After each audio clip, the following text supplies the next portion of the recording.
5 August দিনভর আলোচনার কেন্দ্রে ছিল এনসিপির শীর্ষ 5 নেতার হঠাৎ কক্সবাজার ভ্রমণ। 5 আগস্ট একটি গুরুত্বপূর্ণ ঐতিহাসিক দিনে হঠাৎ কেন এই ভ্রমণ, এ নিয়েও নানা গুঞ্জন ওঠে। এরই মাঝে ভাইরাল হয় নেতাদের কক্সবাজারে অবকাশ যাপনের সিসিটিভি ফুটেজ। এ বিষয়ে এনসিপি দাবি করেছে সিসিটিভি ফুটেজ ফাঁস, প্রাইভেসি লঙ্ঘন।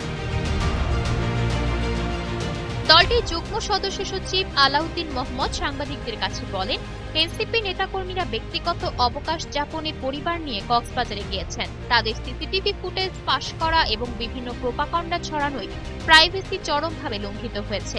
দলটির এই নেতা আরও বলেন, জুলাই ঘোষণাপত্র নিয়ে এনসিপি সন্তুষ্ট। ঘোষণার প্রতিফলন জুলাই সনদে দেখতে চাই।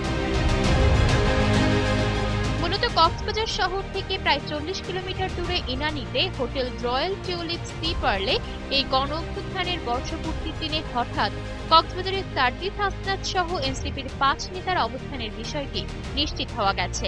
তাদের কক্সবাজারে আসার তথ্য নিশ্চিত করেছেন জেলা পুলিশের মুখপাত্র অতিরিক্ত police super traffic Mohammad Jasimuddin Chowdhury. জানা যায়, মঙ্গলবার বেলা 11:30টায় বাংলাদেশ বিমানের একটি ফ্লাইটে এনসিপির এই 5 নেতা কক্সবাজার আসেন। তারা ভিআইপি লাউঞ্জ ব্যবহার না করে সাধারণ যাত্রীদের গেট দিয়ে বের হয়ে চলে যান।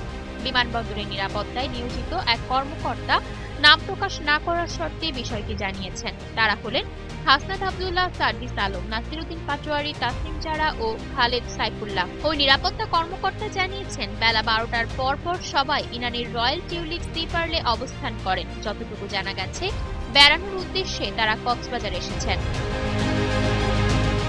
আয়শা অর্থী, নিউজ ডেস্ক, গ্লোবাল টেলিভিশন।